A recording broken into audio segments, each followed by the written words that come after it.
Aloha! Welcome to Wisdom Dialogues with Hope Johnson, coming to you from Hawaiian beaches on the beautiful big island of Hawaii. Hooray! Yay! Thank you so much for joining. Please feel free, if you're on Facebook, to join on the live webinar if you'd like to have a conversation with me. It's pretty fun. Other than that, if you're commenting on Facebook, I will see your comments. Yay.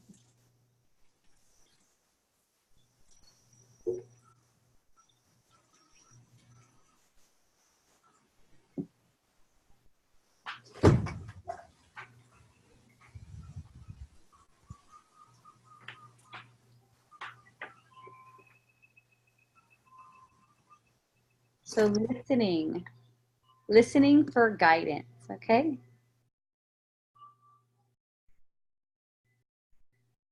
You could say that that's the only choice there is to make. You're listening for guidance. You're always listening for guidance.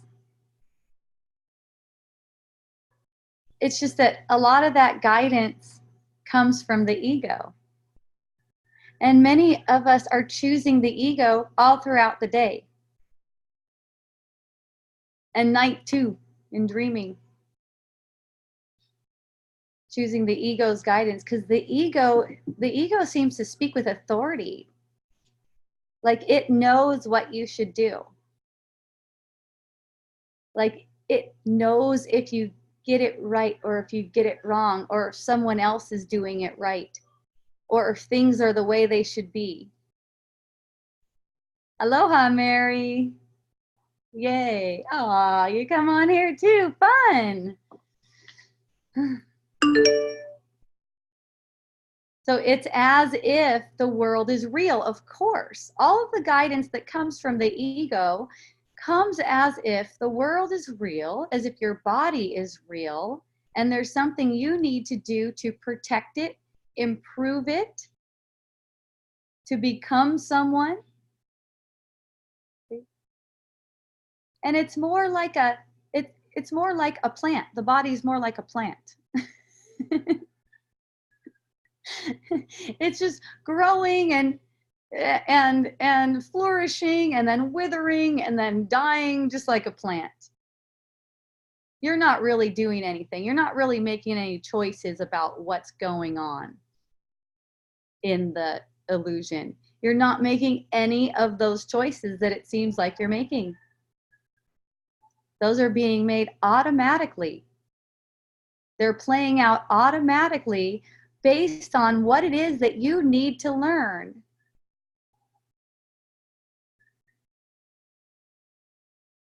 The illusion is always showing you what you are not. It's not showing you what you are. Okay? There's that one in the Bible that says that God made us in his image. Okay? That God made us in his image. And it was funny because I was having a conversation with my mom not long ago, and she was talking about praying for the body to get better. She's like, when I have a headache, I call on these certain angels and I ask them to take my headache away. And I go, well, she asked me what I do, like if I get a headache, and I go, I admit that there's no head. There is no head. So there's nothing to take away. That's just asking for another illusion. It's more like, let me see through this. Let me just see through this, because what is being presented is the opposite of what you are. There's no way you could have any kind of pain, sickness, even a body, even the illusion of the body. It's just set up as a guilty construct to get you to buy in as if this body is really real. And the body is made off of a death wish, that's all. That's why it looks like it goes through a certain cycle. It's just like it, and the body's it's no different than your perception of, let's say, plants or anything else that arises in the perception, for that matter. The body is arising in the perception, and it's not separate from anything else in the perception. So it's going through its cycle according to how the mind projects it. It doesn't have its own cycle. It's a total projection. You could say it's like mist, even less than that. Look at a movie projector. It's similar to something like that. It's like light and some kind of distortion on the light, almost as if you painted a picture over it and making images. It's like painting dark images. You could say thoughts that think in separation are painting dark images. It's like veiling over the light that you are. Okay. So there's nothing for you to do to try and improve the image, whether the image be the world or your body or whatever it seems to be. The only choice you ever have is whether to follow the guidance of ego or the guidance of spirit. Now, the ego's voice is very loud. And it's many times it's shrill. It's a shrill kind of voice, like, oh my God, what about this? I should, I need to, I want. If these things are recognized as they are, you don't accept them as if they're valid guides and they're just allowed to pass. Those thoughts can work themselves out. There's no need for you to make them real. Or, oh no, I have a cough or something. And then watch what thoughts attract to that. How did I get the cough? Blame it on something in the world. There's no way you got it from anything in the world. It's a projection of the mind. The thoughts are what are being used to uphold the world. The ego thoughts, that's the guide that's upholding the world. But it can't do anything without you buying into and believing in the thoughts that are being projected. So there's always a choice. And in that case where the ego's voice is talking and you're alert, you're watching for the ego voice, when that ego voice is talking and you're willing to just let it pass, it gets quieter and quieter until you can hear the real guide. Your real guide doesn't speak in separation. Your real guide speaks to reality, only to reality. It's it's been called a still small voice. It's like a quiet voice. It's very joyful. It doesn't speak to anything about how you can hurt yourself. You cannot hurt yourself. You cannot hurt yourself in the world. Even getting the perception that you hurt yourself wasn't caused by anything that you did. It was only caused by believing in yourself as separate. But that's also what causes the body illusion in the first place. So to have what you might call protection and to be invulnerable to worldly effects, that takes listening to the spirit all the time and following only the spirit's guidance in thought. And then the way that looks, the way that works is taking it a little bit at a time, whatever you can, whatever you feel inspired towards, let's put it that way. You might take one thing, go, okay, whenever I find myself eating, I'm going to watch my thoughts about what that's supposed to be. Are those food stuff supposed to have some kind of an effect on my body? Watch how the ego plays like that. It's like, it could be super subtle or it could be very loud.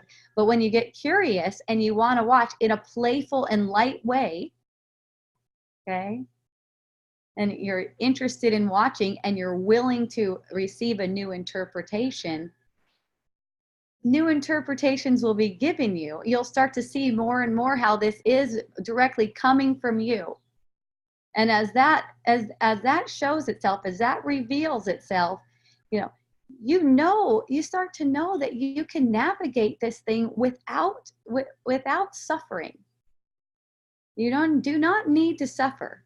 There's no need to suffer in it. Even if you feel really angry or upset or anything like that, once you accept in that moment where you feel angry or upset, once you accept for yourself that this is coming from you, this is directly coming from you, You're out of the suffering. Even if there's emotional pain arising, it's like you've got some detachment. It's like you're watching it now. So you're not sensing yourself as if you're in the suffering. It's more like the suffering is arising in you and passing, and it's not a problem. The only thing that makes the suffering so real for you is taking the world that you're being perceived as if it's real. Like, when something that seems like it's really bad happens, like let's say a car accident or something like that, then all of a sudden there's a car accident, there's injuries, things are all mangled up, and where there's that willingness, okay, this is where the world seems really real. And that little bit of willingness is offered right there to see through, to recognize that there isn't a world like that. There's just nothing here. There's just absolutely nothing here. We're having a dream that there's something here. It's an emotional journey. A journey through time and space. It's an emotional journey. Mahalo. Thank you for joining. I appreciate you.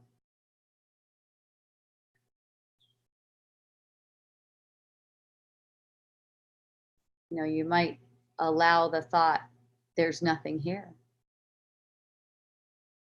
There's two definite thought systems, two very definite thought systems.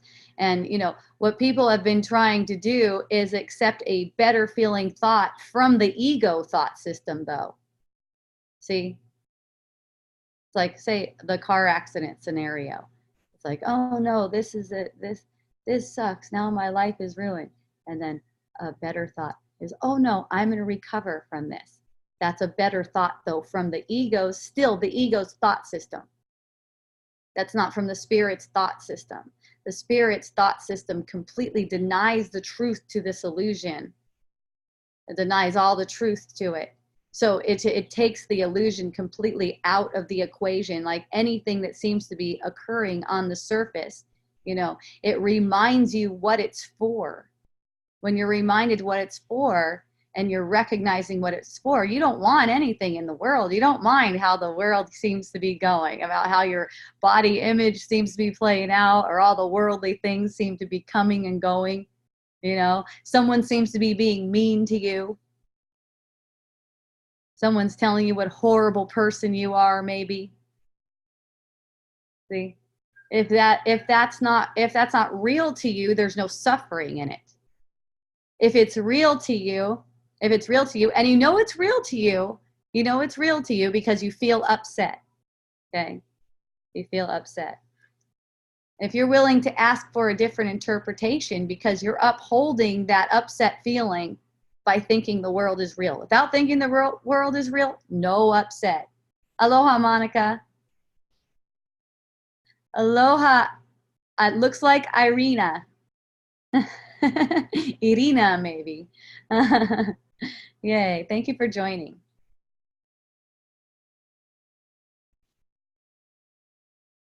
So even if you feel a lot of anger welling up, and you're willing to recognize, okay, I have to be mistaken. If all this anger is coming up,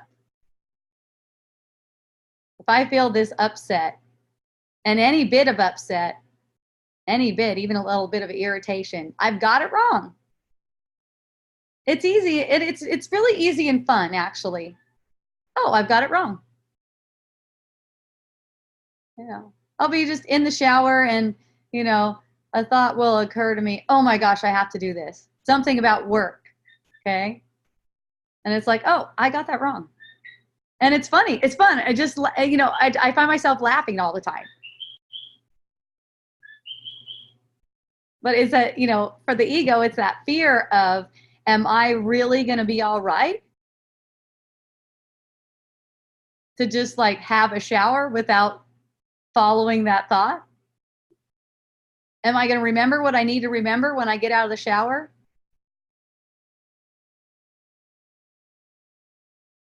Even the memory is just playing out.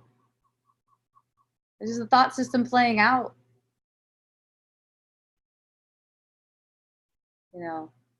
You could use it for an invitation. You could use that, oh my gosh, I have to do such and such.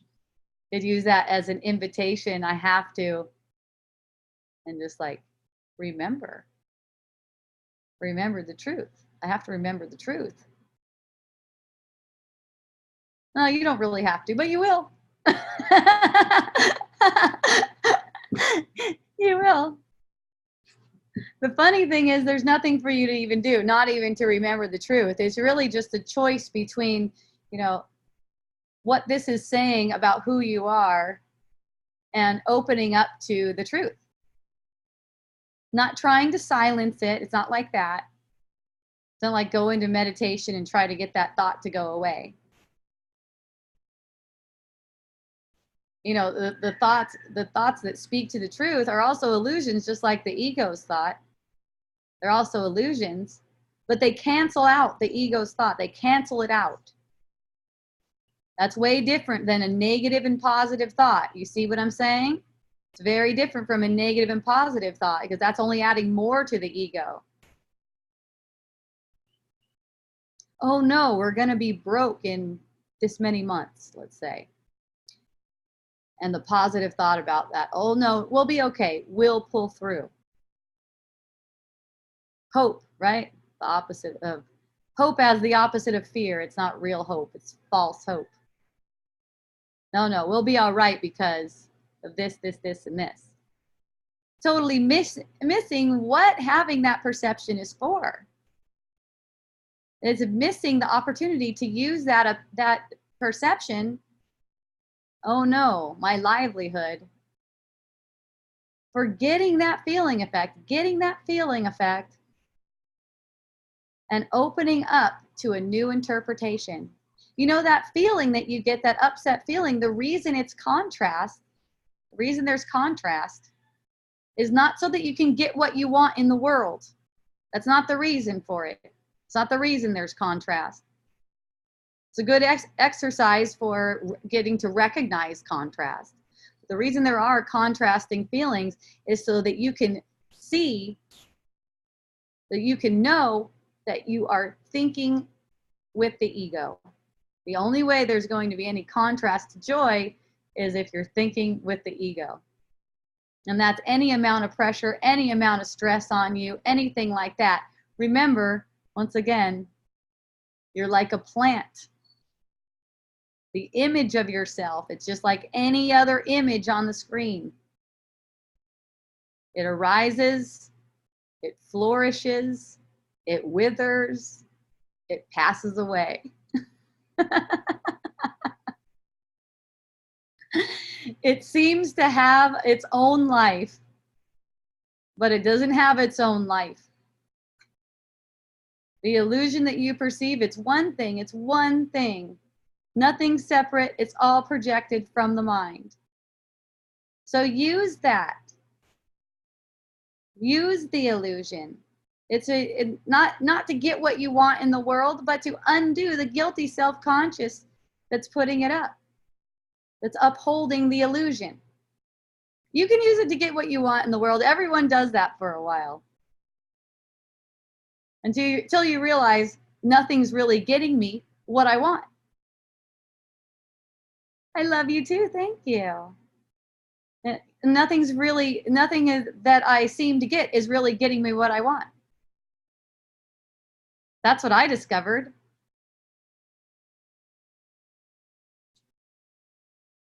Playing that game. Want something, get it. Want something again, get it. Realize it's just a distraction. It's just a distraction from what we really want, which is to escape the illusion. Completely escape the illusion. And that's what everyone's so afraid of, because it seems like death. To the ego, it is death. There's this idea that there's nothing else outside of the illusion. It's just the void. It's not the void, it's reality. It's reality. It's kind of like what you know of the world, only there's no there's no death. Okay, so that changes it a lot, doesn't it? That really changes it. no death, no conflict, no pain, no sickness, no taking shits. I love that one. No brushing your teeth, no washing your ass. It's just creation. In this illusion, there's no creation happening. The power of creation that you have is the power to choose between the thought system that speaks to the truth and the thought system that speaks to illusion. It seems like for many people, they've never even chosen the thought system that speaks the truth once, because they're so surprised when they hear this stuff. Now, I remember when I was a little tiny kid, and I was just sitting quietly. I was a missionary. I was praying when I was a little kid. Pray and sit quietly. I was praying and I was sitting quietly, and that still small voice spoke to me and said, "Everyone is doing everything for you." And I got a picture of what it was, of what the illusion was. I got a picture momentarily. But then the ego voice was way louder. No, don't start thinking like that. That's dangerous. That's dangerous. So I went with the ego's voice for I don't know how many years, decades. Just covered that up, but I always remembered it. It was like, wouldn't that be awesome? Oh no, that's not true. Well, actually it is true. I didn't choose that thought back then, but I choose it all the time now.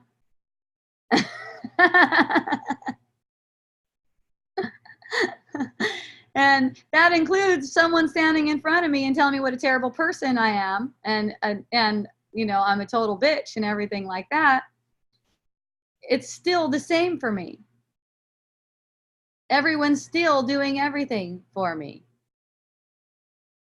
In my mind, I'm accepting the thought, give me your gift. Thank you. Thank you for telling me this. Irrespective of what's arising on the surface, it might be something like that. It might be something different, but that's the listening for the guidance. You get to know and understand too what Spirit's guidance feels like. Okay? First, it can be very fearful, but it's also very different from the ego's thought system. Oh no, this is really bad. Alarms are going off. And you're like, oh, everything is coming from me. That's another one. Everything is coming from me. Now that gets used for the ego's purpose when you feel threatened by a person who's telling you what a horrible thing you've done. Say a person is in front of you telling you what a horrible thing you've done. Of course you can't do any horrible things because you don't really do anything, but the person in front of you believes very strongly that you have done this horrible thing. Well, if you're not threatened by it, then you won't have any argument about that, will you? Won't be a statement like, well, you must be wrong because nothing's happening. Nothing happens. I'm not capable of doing anything. You must be wrong. That's where the ego has hijacked that concept. See? Whenever you think you need to teach someone something, that's how you know. The ego has hijacked that. And you can just offer it up. Another opportunity to ask for a different interpretation. That way a person can have an idea of you, and they need the idea of you that they're having to help them see through the illusion too. And they're learning with their inner teacher. They do not need your help. You could say they only need your help in the way that you're not adding conflict to the relating. And to not add conflict, that means you're just taking in whatever they come to share with you. It's a gift. They're like your guest. Whatever they're saying to you, you ask them to say that to you. Energetically, you ask them to say that to you. And if it triggers you, hooray! Thank you. Thank you. when you said hope is the opposite of fear and that hope is false, it made me feel that all opposites and their judgments are false. Yeah, totally.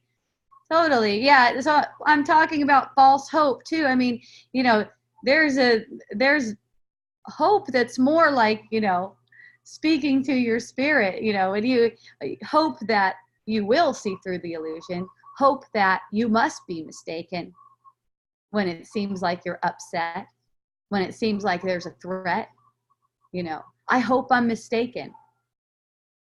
That's the kind of hope that can actually get fulfilled. It's not the opposite of fear. See, because it's already done. It's already done. In the illusion, everything you hope for in the illusion has the opposite fear. Okay. You've been given hope for a reason, and that's so that you will be motivated to see through the illusion. Okay. Okay, Bob has something he would like to talk about. Let's get him on. Aloha, Bob. Hello. Yeah. Hello, I'm on.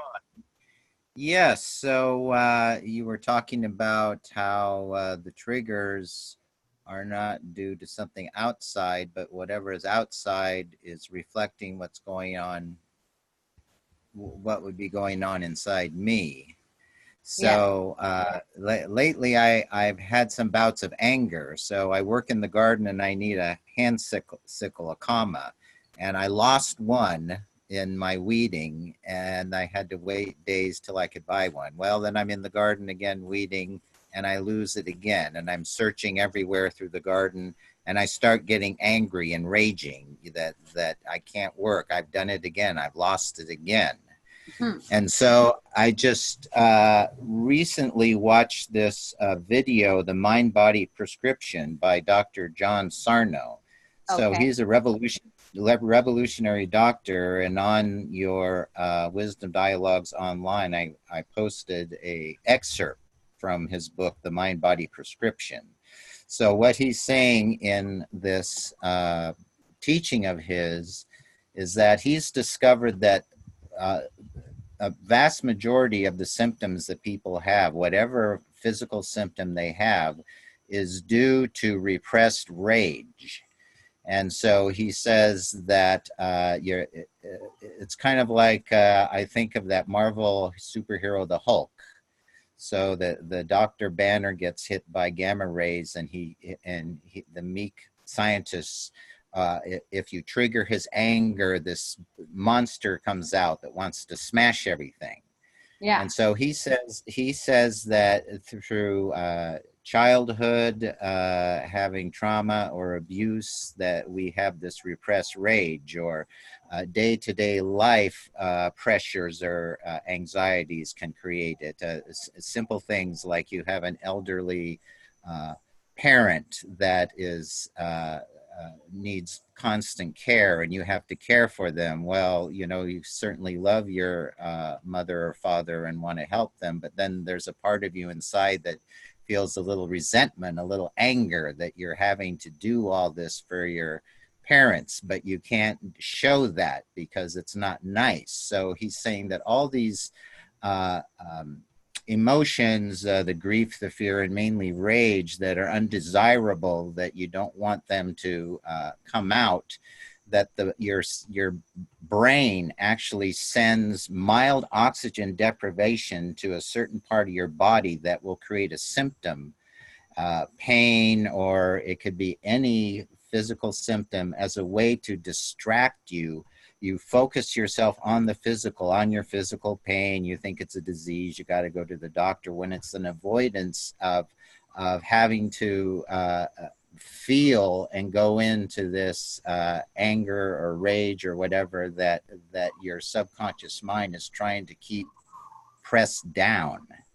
And so the idea that, like one time at this community I was at, Kahumana in Waianae. So they were having financial problems, and I had a friend, a lady friend, I wanted to stay in my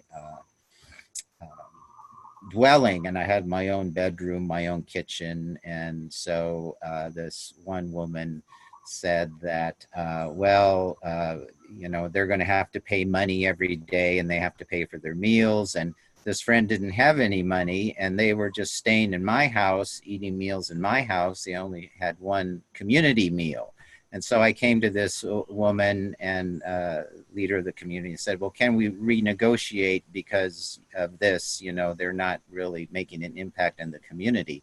And then this woman was just on me, just raging, swearing, yeah, you can't do that. You got to pay for her. What the fuck do you think you're doing, trying to renege on the deal? And she was just like spitting in my face. And the whole time I was just like holding back from wanting to just like strangle her. All I could do was just be like a stone and withstand it. And right after that, I had this pimple in the fold of my leg, and that pimple developed into a boil.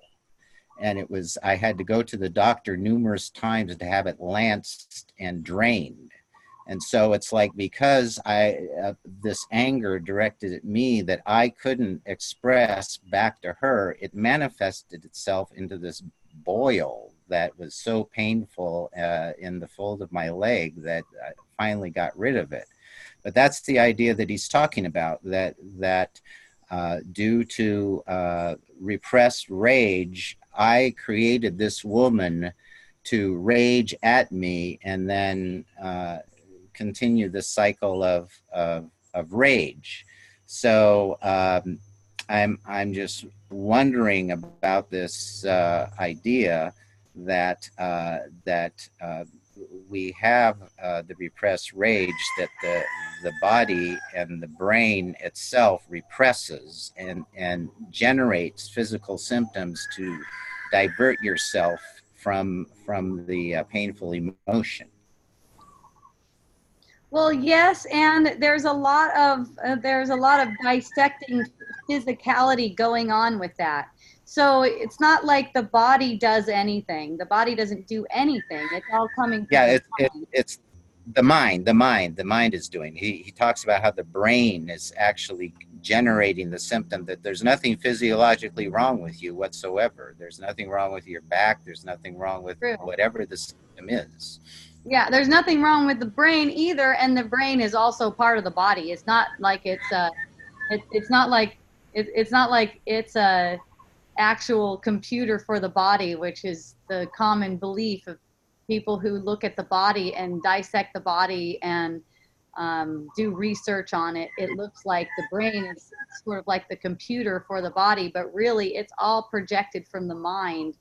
So it may seem like it's some particular thing, and I wouldn't recommend trying to put your finger on particular things in the illusion to point to, just in generalizing it all. That's how it works, okay? When you're coming up with a program and a system and all that kind of stuff, that has to do with worldly things. It has to do with generating money for your teaching. You can go and you can get this dissected thing where you have like sort of like this roadmap. But the truth is that the lesson is always changing. And the more you can generalize it, the more you can generalize the illusion, the easier it's going to be to see through it.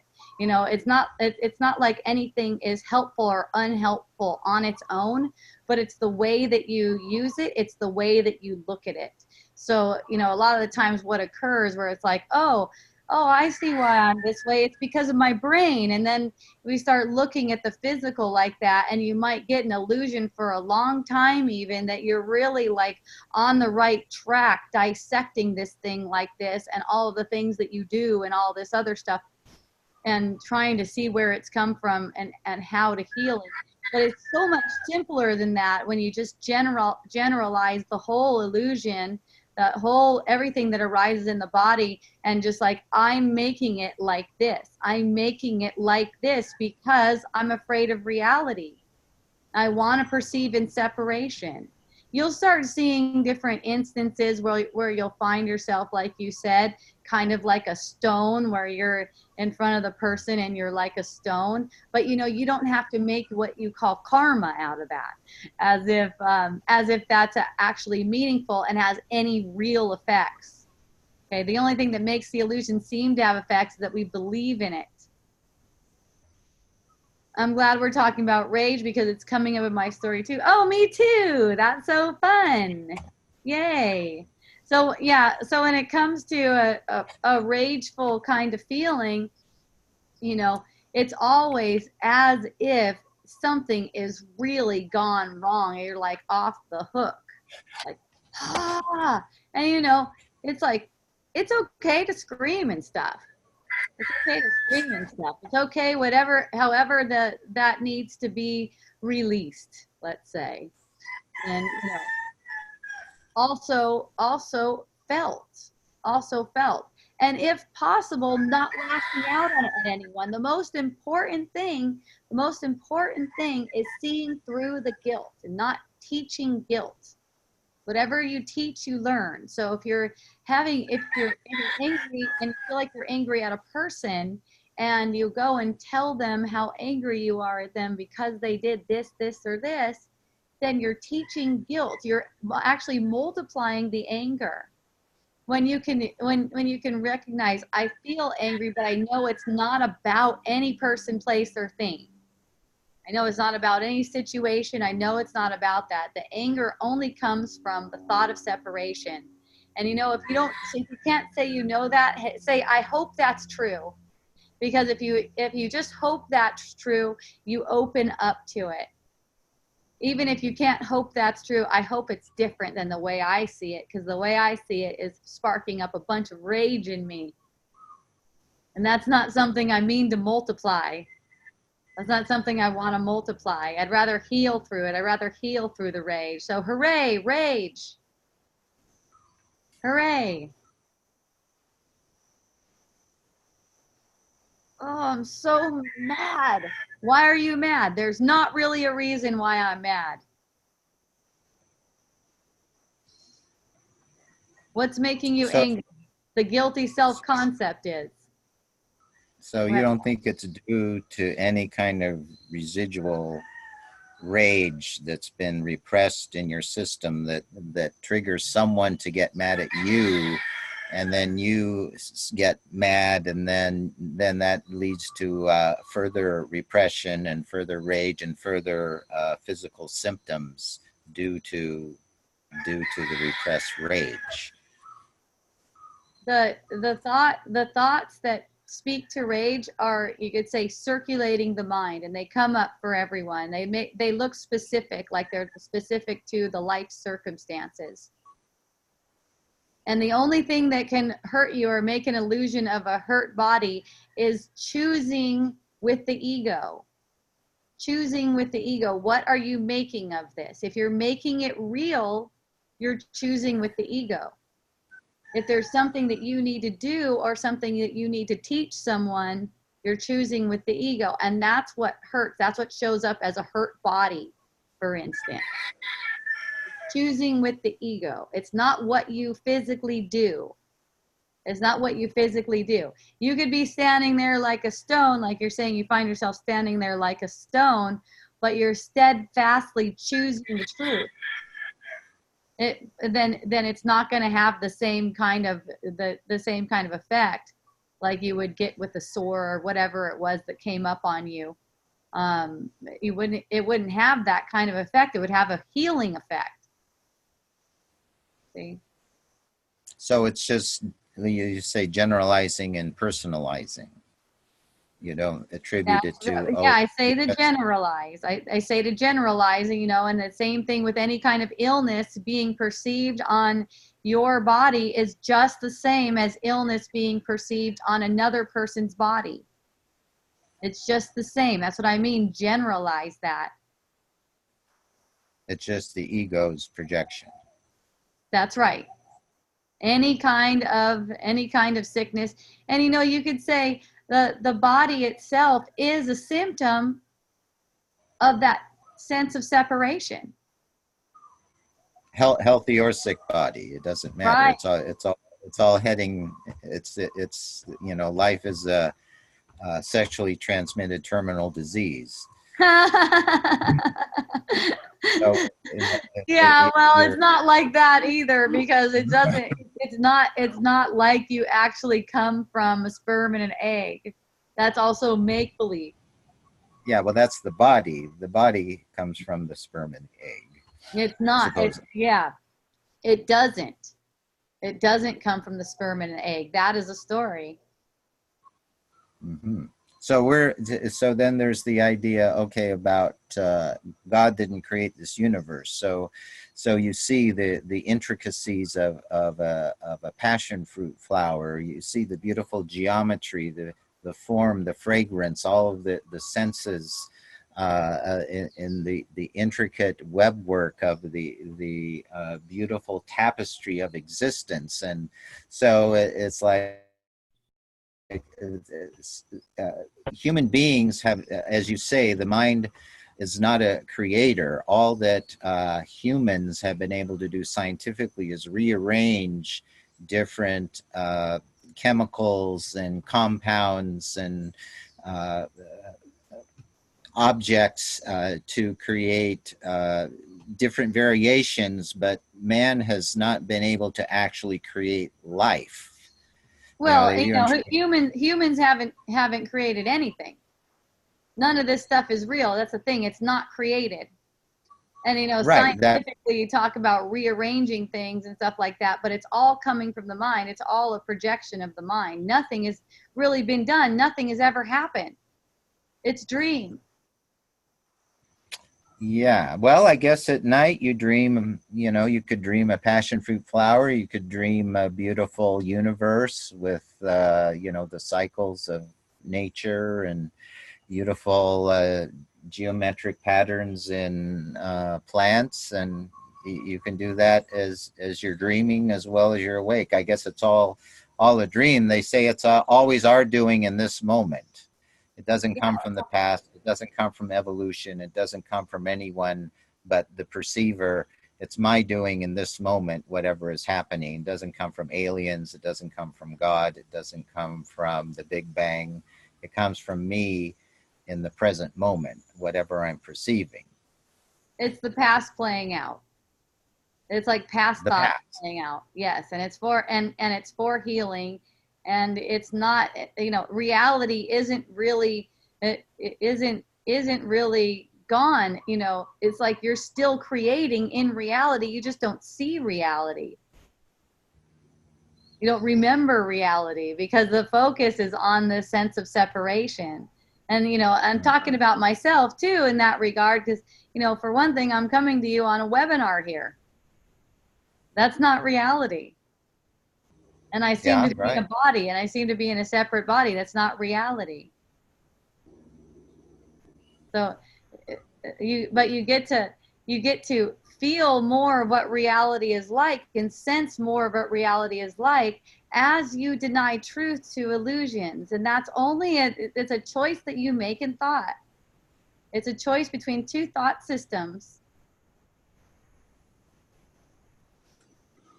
Yeah, so then you were saying, well, as long as you see my body, then that means that I still have work to do. So the truth, the reality of life is that we're invisible, that we don't require any body, any form, that we are a space of awareness that generates all form and phenomenon. And so in this world, it seems like we have the physical body that we're dependent on form and phenomenon, the material universe. Otherwise, we're gone, we're dead, we don't exist.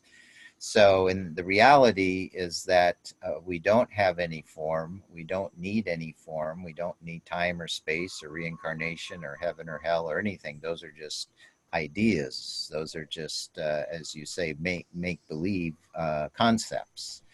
So we're not dependent on any concept, any form, any phenomenon, that we are just the space of awareness. It's kind of like a fish that doesn't know that it's in the ocean.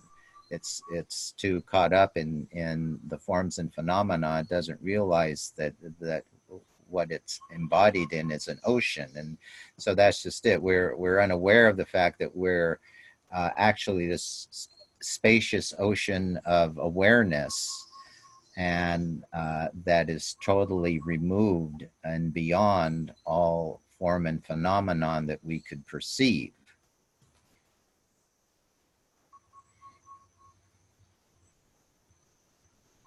Yep, that's the deal. That we're What are you invisible. We going to don't. do with it? That's the thing. See, it's like, what are you going to do with that? I like this comment right here. I think it's Irina. I'm going to say Irina.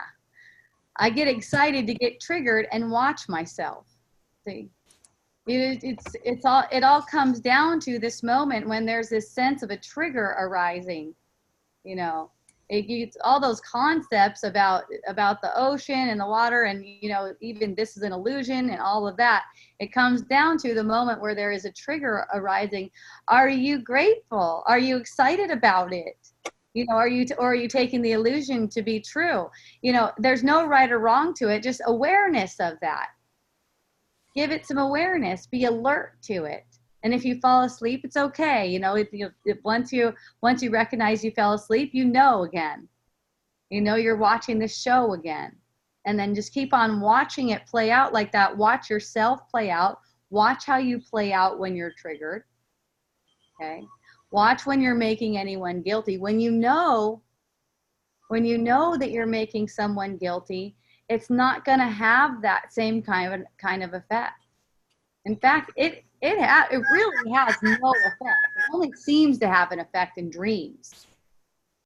Okay, really has no effect. Even if you completely lash out. Let's say you completely lash out at a person, you tell them the most horrible, and it seems like you've completely ruined the relationship. Well, a healing can take place there. It doesn't have to have any kind of effect at all. A healing can take place there if you're asking for a reinterpretation of that idea. It's a constantly this listening. It's a constant asking of reinterpretation. This idea of, oh no, I blew it now. I really messed that up. I let my rage get the best of me, and then I did all this. Remember, nothing happened. Nothing happened. So in nothing happened, how do you use nothing happened? Recognize this thought that's saying that something did happen, and now it has effects. The thought saying now that happened, now these bad effects are going to happen. Asking for it right there, asking for the reinterpretation right there, even in the way of, I hope I'm wrong about that. That's a small bit of willingness right there. I hope I'm wrong about that. Can I get a reinterpretation of that? Stay open to the reinterpretation. Feel the feelings and stay open to the reinterpretation. If you forgot all about that ragey outburst that you have and you completely forgot about it, guess what? The other person forgets about it too. That's true forgiveness. True forgiveness is what I thought happened didn't happen. Remember? So even if you're all ragey, you have a memory of yourself being ragey. The memory is being projected right now. It never really happened. The past is being projected right now. And you're asking for another interpretation. Expect to see miracles. Because you're asking the new interpretation from spirit. Right. Yes, you can expect to see miracles. It'll change the way you relate with people. It'll, when you think that you've done something, when you think that you've messed something up, you're carrying this kind of guilty sense in your body's energy field, let's say. Is this guilty sense is projecting outward so that it can come back to you and you can actually get evidence that you did something wrong. Like the person's telling you evidence that you've done something wrong. See, if you feel guilty about something that happened in the past, let's say, there's no past, but feeling guilty about something is always projection from right now. You're going to get reflections from people speaking to that guilt, and that's going to trigger you. It's going to give you a trigger. You're going to get those reflections, and they'll give you a trigger.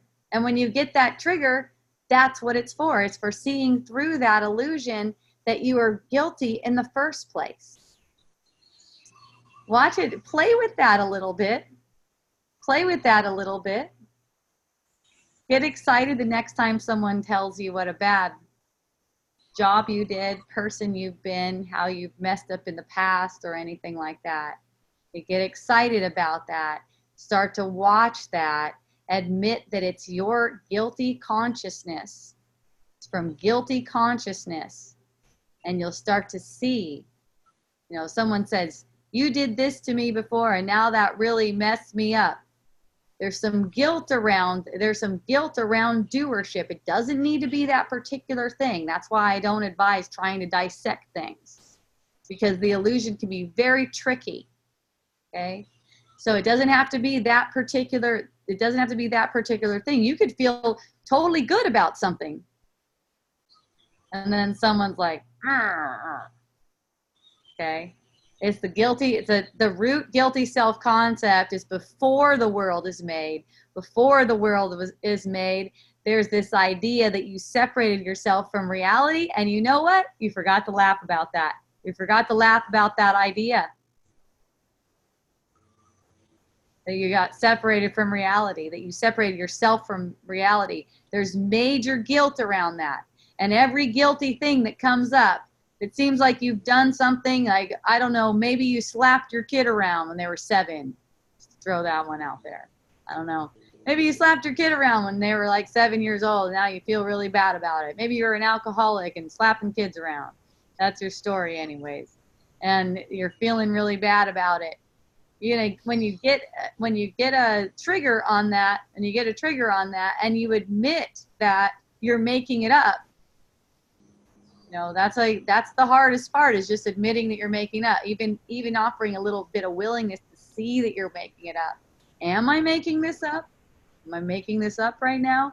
And listen to the still small voice that doesn't have an authoritative kind of voice. Like, you're going to get in trouble. You can hurt yourself. So those are the defensive thoughts that want you to stay away from the Spirit's still small voice, because those defensive thoughts are set up to protect you from God's wrath, which there is no wrath. There is no wrath. There's no God like that. You can say God is love without an opposite, no punishment. And you are not something who can sin. You're not something who can separate yourself from reality. You only thought you did. And that's why there's a perception of the world. You're not capable of separating yourself from reality. But because you thought you did, it makes you feel like you're deserving of punishment. And there's also intense anger. There's intense anger from God toward God for just not giving you what you want, which is special love. Not giving you what you want. And as if, and that there's part of the victim consciousness too, as if God not giving you special love made you separate yourself from reality. Okay? And the thing hold on just a sec. The thing is, God's love is universal. And that's how you want it. You don't want any special love. But there was an idea, a thought, why don't I have special love? I want to be special. And then there was a sense of separation. There's anger and guilt at the base. Fear. And everything that's extrapolated in this world comes out of that. Everything that's good turns bad. Everything that's new turns old. Everything that's living turns dead. Okay? Why would you want to keep that? It's funny because it's like it takes a long time. It takes a long time for most people to recognize that. Why would I want to keep that? There's this drive to keep it, to try to keep it, and then there's this fear: if I'm not trying to keep it and I'm not making it real, it's going to get really bad. It's going to get really ugly. But it's actually the opposite of that. But you know, there's some ego games in there. There's some ego games in there. As people are waking up and realizing it is in the perception, they're using that concept also as a weapon to tell people that, hey, I didn't do that. And then that gets people who are still, you know, feeling like the world is real, gets people very afraid of you. Man, if you're saying the world's not real and you've done this crazy bad stuff to me in the past, then I don't feel safe. I don't feel safe around you, you know. And that's such a great reflection, because when you get that reflection from someone, you know right away you're misusing the concept. It's time to ask for healing now. You're misusing the concept. Look at their reaction. If what you're saying it's triggering some fear, remember all the feelings that you perceive come from you. It's triggering some fear. Nothing's wrong, but it's just like a flag to look, watch, ask for a new interpretation. Is the goal of learning is to unite everyone. Even if they're not at that same level of learning, it's to unite everyone. And that's how they learn. They learn from your loving them. Love teaches them, and that's their inner teacher. Your loving them points to that, not your teaching. Your teaching is only for yourself. It's for your own mind. Okay? Yeah, so it's like the prodigal son that left the father's house and then ended up, in the gutter, eating with the swine. And so then he feels guilty and reluctant to go back to the father's house because he's afraid the father's going to punish him. And then the father welcomes him and prepares a feast for him. And here's my beloved son in who I am well pleased. So the separation is that we separated from the Father, from the source. And so this is Jesus's teaching. His whole life was turning to the Father. I mine own self can do nothing. The Father within doeth the works. So then because we're not born of the Father, we're born of these material women and men, your parents, mother and father. And so then it's like the Christ was born supposedly with a virgin birth and immaculately conceived. So Joel Goldsmith has got a talk on Christmas saying that the virgin birth and the immaculate conception isn't just true for Jesus, it's true of every human being.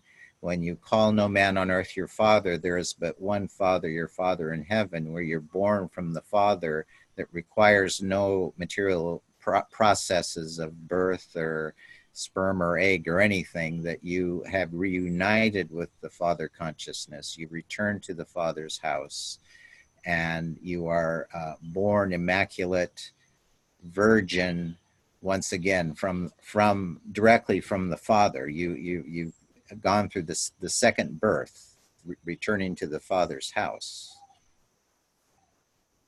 Yes, that's the reality, that everyone is immaculately conceived. And there's not even you're not even really conceived. The word conceived is fun. It's not really conceived physically. You're conceived mentally. It's a mental concept being put out there. Yeah. So then that's what we separated from the Father, the source, God. And we wanted to be our own God. We ate of the fruit. We wanted to be as God, knowing good and evil. And that threw us out of the Garden of Eden and the tree of life. So you understand that the stories are all parables. It's not like it's not like there's actually a male figure, and there's actually a Garden of Eden like that and getting thrown out. It's a parable to show you. It's like a story to show you how this world was made and how you're perceiving yourself in separation and suffering now. That tree, the tree of life, it was known as the knowledge between good and evil. You get knowledge between good and evil when you took a bite of that apple. And that's basically where everyone starts suffering in the illusion, is taking it as if they know, and putting a judgment on it. This is wrong, this is right, this is wrong. Otherwise, it's just sensation arising and passing away, and there's no kind of suffering to go along with it at all. There's no kind of suffering with it without judgment.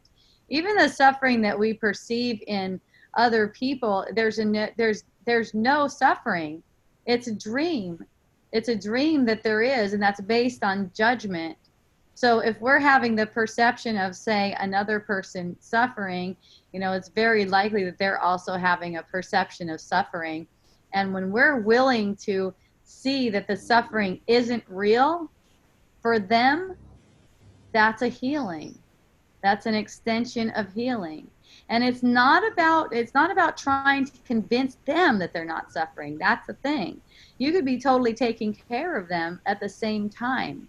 But you're not allowing your mind to go to victimizing them, making it as, oh, poor that person, or in recognizing what it is, it also helps them to recognize from their point of view. It's like it opens up the space so that they can see what this really is. So they could see that it's only a concept and it's something that they have a choice in. Yeah, you're saying opening up the space. So that's just it. It's creating the space or opening up to space of healing, which is openness, which is receptivity, which is allowing, embracing, Yes, and because the ego thoughts are narrowing. It's like it's narrowing it all into this path of delusion, and you can't see outside of it. So when you've got the ego thoughts and the threatening kind of thoughts, anywhere where there's a problem or anything like that, when you've got the ego thoughts hammering in like that, hammering in on you, you can say, it's like it gets smaller and smaller and smaller. So it seems like the space gets really small. It's like it can only be like this. It can only be like this, which is the worst. So it seems like the only option now is suicide. and when you ask for a different interpretation in that moment, you're asking to be taken completely outside of that thought system and to see what's really true. And when you ask like that, you're asking for something that actually can be given you to get you the relief that you're looking for. It's not like this thing is gonna get better, and it's gonna all be better. It's gonna all be okay on the surface. It's like, no, show me completely through this so I could see what I'm holding against myself to keep making this pattern come up again and again and again. And once you see through it all, you're not going to see a world in separation. You're not going to see a world in separation at all. And as it's getting undone, the world of separation becomes happier and happier for you. You have a real purpose now. It's not a purpose that's defined by the world.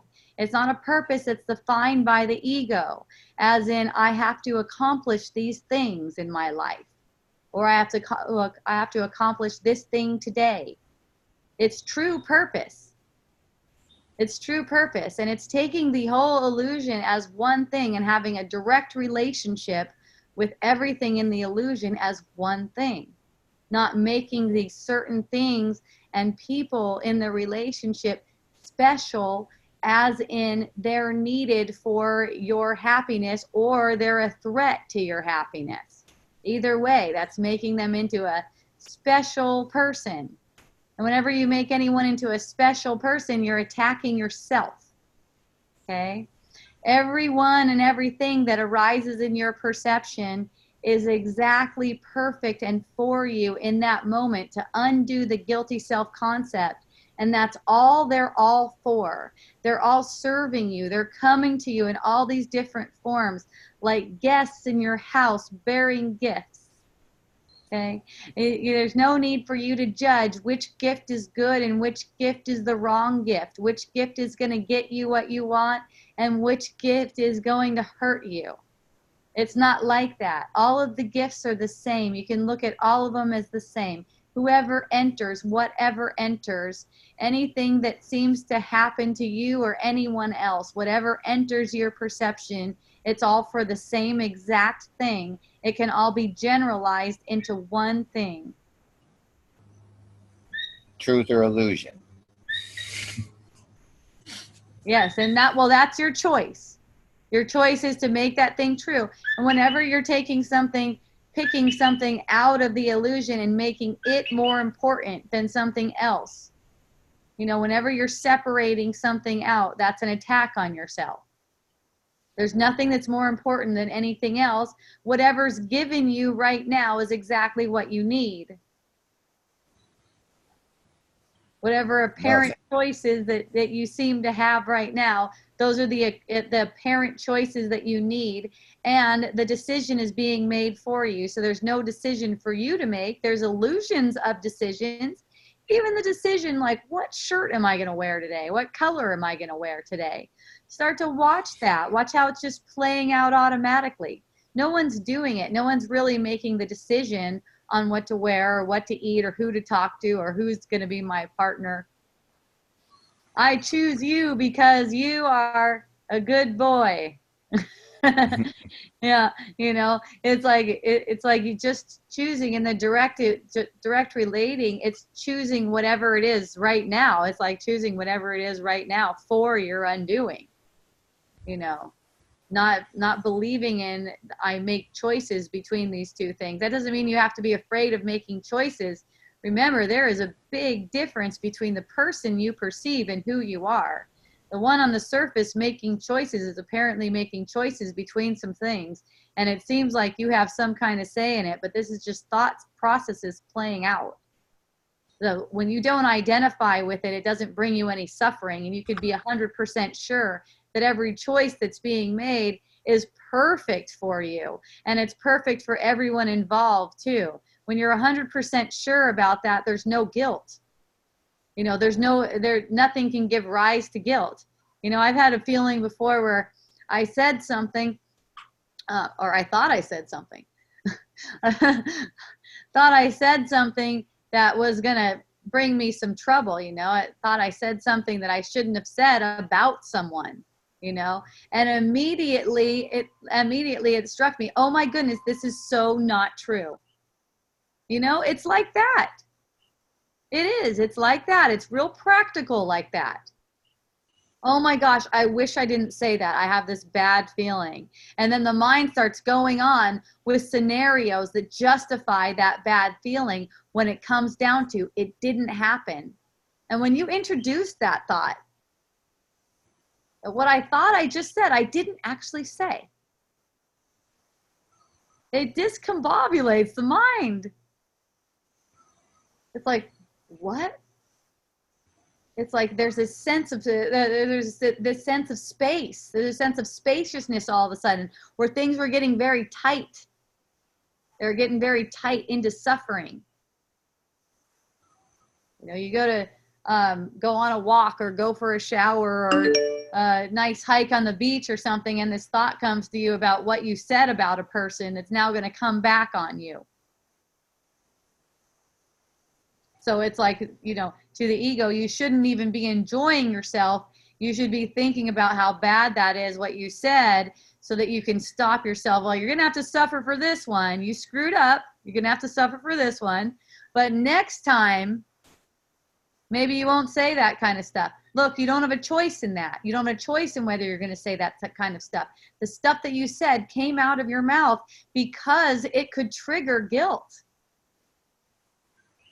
When it stops being able to trigger guilt, that's when you don't have to say it anymore. You say it because it gets a rise out of you. Let's say you're made to apparently say it because it gets some energy, it gets an energy play out of you. Oh, this guilty feeling like, oh, I wish I didn't say that about that person. Now it's going to get back to them, and then it's going to do this, and then it's going to do this. Forget about it. How do you forgive about it? You ask for forgiveness for it. You ask for forgiveness for it. Basically, what I think I said, I didn't even say. Show me that what I think I said, I didn't even say. It comes in a lot of different forms, this asking. But it comes down to sincerity, that willingness to see that I am making it up, that I don't have to hold on to that. Every time you introduce a thought that contradicts, not only contradicts, but resolves that ego thought. It resolves it. See how that completely resolves the thought? It resolves the thought that I said something that could be getting me in trouble. I said something that could be making someone upset. because you're asking for complete forgiveness of it, not, oh, it'll be okay later. It's like it just gets forgotten. Well, the whole thing is, if it's true, if you say then it's all a dream, then you just withdraw yourself from the dream. You know, they say if you're thinking about person, place, thing, condition, and circumstance, you're in the dream. Sure. Yep. So all of the person, place, thing, condition, circumstance, it's like you say, it doesn't exist. It's just in the dream. It didn't happen.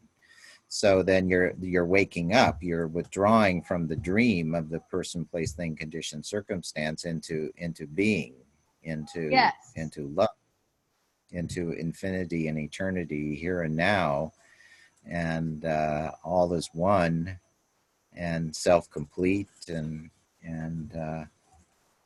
self-sustained. Yes. So you meet that guilty feeling with awareness. You're meeting that guilty feeling with awareness, and you're asking for a different interpretation. You know, the feeling's not getting repressed anymore. That's the thing. It's like the feeling that there's like this pushing of the feeling. No, I don't want that. And the running in thought to try to figure it out is to try to make yourself feel better. It's to cover up that guilty feeling. Like maybe next time I won't say it like that. You know, all that running in thought is like looking for something, but there's nothing to even look for about it. The fact is that nothing was even said. You're having a dream that you said something just so you can get a guilty feeling. And you can use that guilty feeling for undoing what's really causing that feeling. That guilty feeling is the effect of thinking that you separated yourself from reality. It's not the effect of what you think. It's not the effect of having said anything because you didn't say anything. In fact, the guilty feeling itself is projecting the memory as if you just said something that's triggering a guilty feeling. You didn't say anything. No one's saying anything right now, in fact. It's a dream. So in dreams, in dreams, when you get a guilty feeling, you can only get a guilty feeling in dreams. You cannot get a guilty feeling in reality. But in dreams, when you get a guilty feeling, your power of creation is a choice between making that guilty feeling real, as in justifying it with thought, or asking for a different interpretation. The thought that is justifying that guilty feeling right now, it's not true. Being shown that that thought isn't even true. Then there's all this space. Then there's laughter. There's laughter with it. Oh, look, it seems like I've done something. Oh, there's the feeling about, okay. Well, I know the feeling came first. Look at that. Feeling came first before any of the manifestation. Feeling, manifestation. Not the other way around. Not manifestation gave you the feeling. It only is meant to look like that. The whole illusion is backward and upside down. It's meant to look as if you're getting feelings off of the illusion. Okay? They say triggered by the illusion. I don't know. I don't really know. I know we call it triggers and everything like that, but you know, it's projected. It's coming from you. Was it really triggered? Or is the apparent thing in the illusion triggered by the feeling? That's more like it. The appearance in the illusion is the triggered thing. The feeling comes first. The feeling is the first manifestation of the thought. That's the first manifestation of the thought. And then out of that comes all of the worldly manifestation. And it seems as if, because the ego turns it around for you, it seems as if something is making you angry. Something is making you frustrated. Oh, that girl's voice is annoying me. No, it's not the girl's voice. Your annoyance is making that voice show up like that in your perception. Not everyone is getting annoyed by the girl's voice. Other people hear the girl speak and they think she's lovely. It sounds like a song. But the way you're projecting her is annoying. Yeah, so then that's the idea that the anger was already inside of you then you project it to this person who is mad at you, or something happens outside, then you become angry, but it all stem from some kind of repressed, unresolved, unhealed anger within you. And so then the anger comes out, and depending on how you view or open up or close off or whatever to the anger, it could either perpetuate more anger, or you can, as you say, see through it and dispel it, utilize it for transformation and healing and enlightenment. Yes. But doesn't it come from you in the first place? That, yeah, I have some kind of unresolved rage in my psychological makeup that this person is now reflecting. It's coming out in the open somehow. It's a gift. It's a Right. total Yeah. gift. There's nothing inside of you like that. It's just a thought that's being held on to. It's a thought of a separation being held on to and manifesting in a bunch of different ways. And these are patterns that are arising in consciousness, and they're being identified with for the most part. And that's why they keep on playing over and over again. But where there's this willingness to see that it is just a pattern, it's not yours, but it is coming from you. See the difference? It's coming from you because you're giving it to yourself as a gift. From the ego's point of view, it's really real. So the whole time it's almost like there's this little struggle going on where the ego is going, this is how you interpret this. This is how you interpret this, And then you're going, gosh, that's a shitty interpretation, And then you're trying to get a better interpretation, but within the ego's thought system. And at the same time, there's a whole other thought system that's going to bring you peace and to truth and restore sanity to your mind. And you're guaranteed that that's going to occur. It's only a matter of time, and it's a matter of your willingness. And that starts to unfold automatically too. As you get kind of like the scent of it, you're like, oh my goodness, there's that much freedom to be had. And you start to get opened up to it too. You are going to make a choice for the truth. You're going to make the choice over and over again until there's no more illusion left in the mind, and there's just the mind restored to reality. So, as mind, you're still 100% who you always were, always created perfect, innocent, and you're a creator. You're a creator. You've got the creative power given to you by the source. It's an extension of source power, and it's only love. You can only create in love. And all of the loving that you extend, even here in the illusion, is being kept safe and used for your creation. And when you see it, you're going to be very glad. No one's gone, and no one's separate. And you're able to communicate with everyone at once. You're in total communication with everyone. There's no missing and no loss or anything like that. So you start to bring that into this physicality right now, just right now, with willingness to see through this idea that we are separate.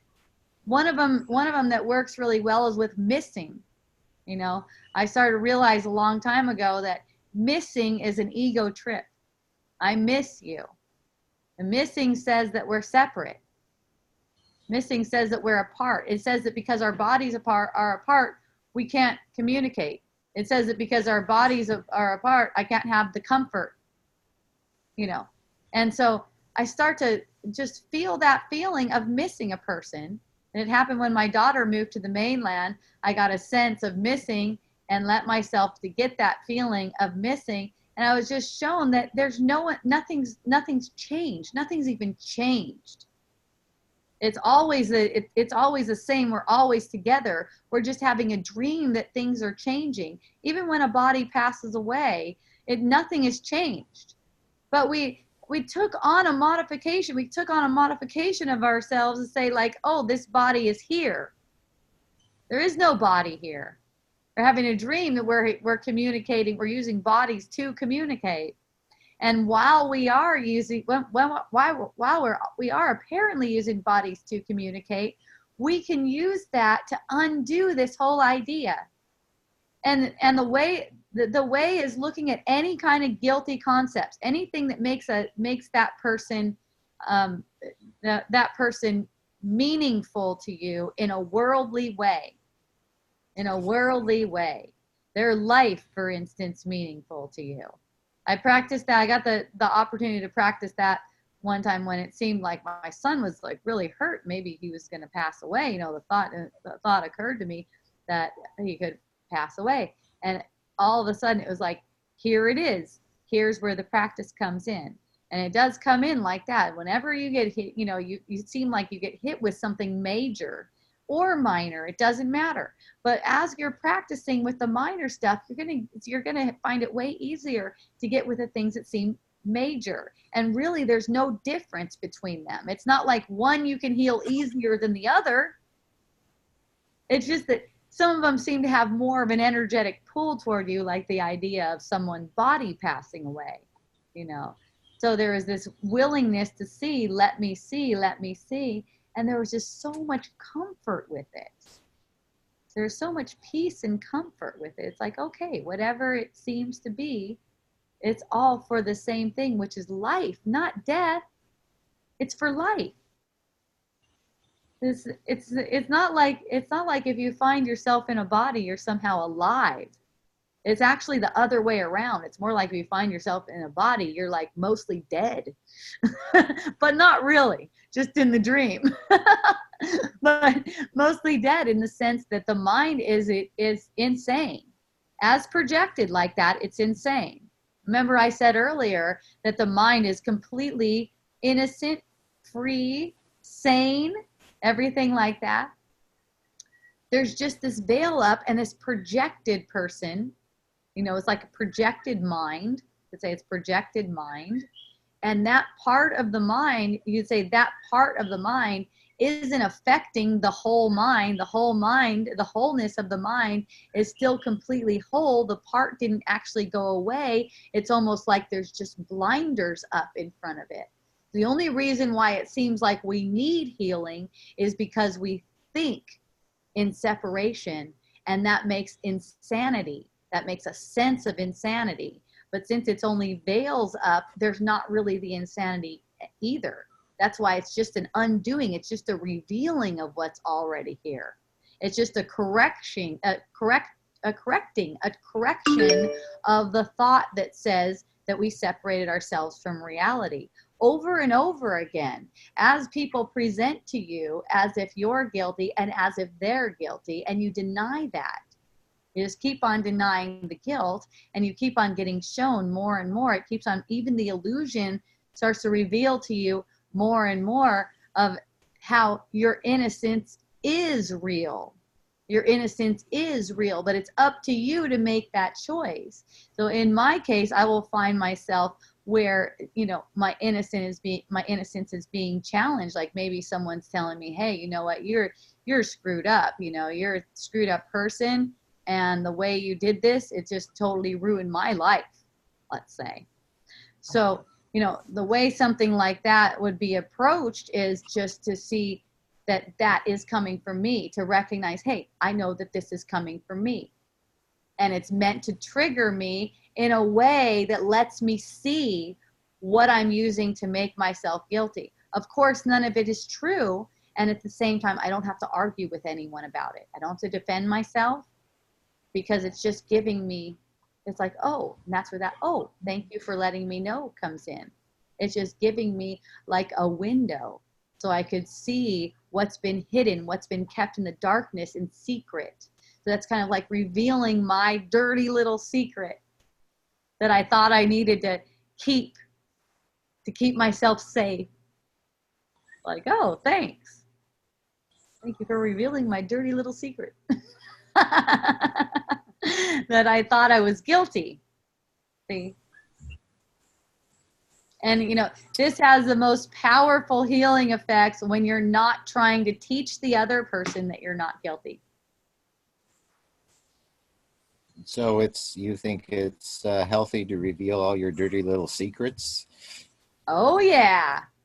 And that happens all the time. You know, whenever someone says anything to me, I can't say all the time. It doesn't come up that much with the triggers, but whenever someone said something to me that comes with a trigger, I know what it is.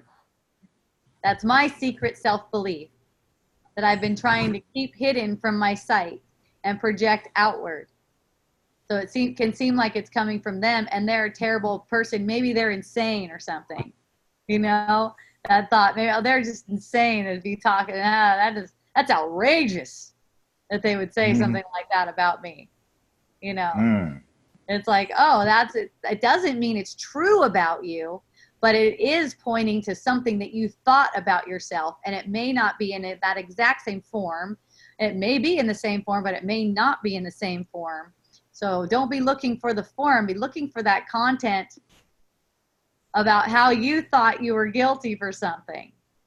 See, it'll be revealed to you when you're willing to see it and not making anyone guilty, including yourself, okay?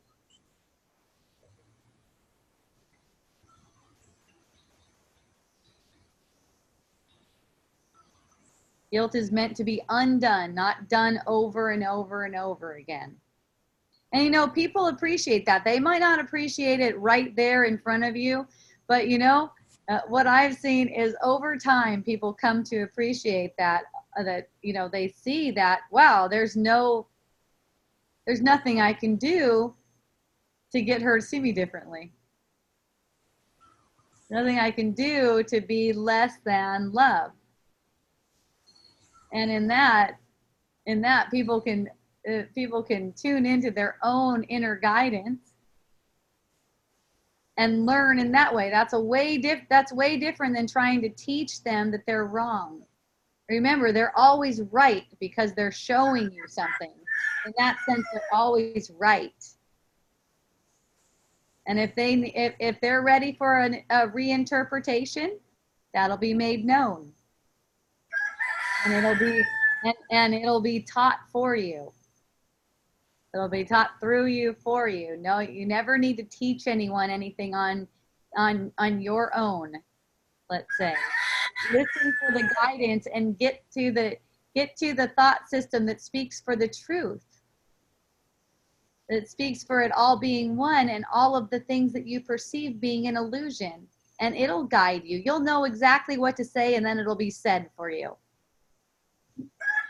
Simple. Yeah, well, you let the still small voice do all the talking. That's it. That's it. And watch the voice inflections. That's a big one too. Watch the voice inflections because the ego has certain voice inflections. You know, they can be authoritative, something like that. Speaking with authority. Like you can get hurt if you do that. The spirit speaks only in, you could say, positives. Yes. Yes, you're innocent. Yes. Yes, that didn't happen. It's okay. It's a great comfort. Spirit is a great comfort. It's not gonna strike you with fear or worry. You can't mess it up. Well, that's what going back to the Father's house is all about, where all the Father has to say is, "Here's my beloved Son in whom I am well pleased." You Yes, get that that's from, right. but from humans, from the people outside of you, you get, a combination of, approval and disapproval. But then I guess that's your projection. Whatever Yeah. disapproval or approval they're giving you is what you're projecting about yourself to them, that you're seeing reflected in their attitude towards you. Yes, that's right. That's why everything is a gift. Everyone is like a guest in your house. That everything that arises in the perception, you could say that the screen of consciousness is like your house, and everything that arises in it is a gift for you. Gift of Mm. awareness. Mm-hmm. So hooray! So, yes, hooray. If anyone has any Let's questions, please raise your hand. We're winding down. They say, except the Lord build the house, they labor in vain that build it. Yes, no one's laboring. And, you know, even if you find yourself working very hard and you realize that you're not laboring, it's very restful. Everything that you seem to do is very restful. It's not hard, even if you seem to be having a hard workout, let's say. You know, if you take a step back, you're willing to see from another point of view, and it's all getting done for you. Everything is restful. And awakening is very restful. Mm-hmm. God will Yay, take care of it. that's right. All right, so Wisdom Dialogues every Tuesday, online every Tuesday, 3 p.m. Hawaii time. I noticed some of you are rolling in here for Hawaii time. Your time changed over there. You show up at 3 o'clock. I appreciate you too, Anne. Thank you so much. And yeah, check out my website, hopejohnson.org. I just did some things. Thank you, Yulia.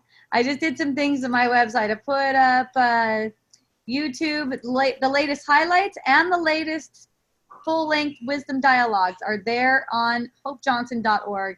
You can get to them from the front page. If you go to the wisdom dialogues page on my website on hopejohnson.org, you will get to my audio. I got SoundCloud going, Spotify, and iTunes, and you can get the links right there. I have them like in the middle of the page.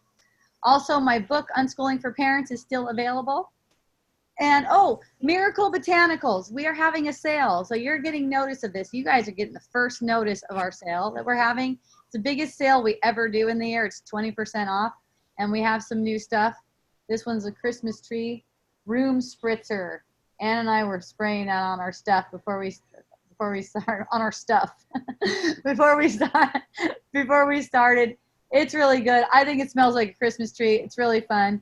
We also have this hydrosol, peppermint hydrosol, and a lot of cool stuff. If you go to miraclebotanicals.com, that sale starts Thursday night. So it starts at midnight Eastern time. So it'll be 7 p.m. Hawaii time on Thursday night on Thanksgiving, and it goes until Monday. So it's 20% off everything in the shop for those days. And my Wisdom Dialogues peeps, you're getting first notice of that. Isn't that so fun? So anyways, it's been so much fun. I really appreciate everyone who joins, everyone who gives me the comments and the feedback, and so much fun. Thank you so much. Happy Thanksgiving too, everyone. Mahalo, aloha, and a hui ho. Aloha, mahalo.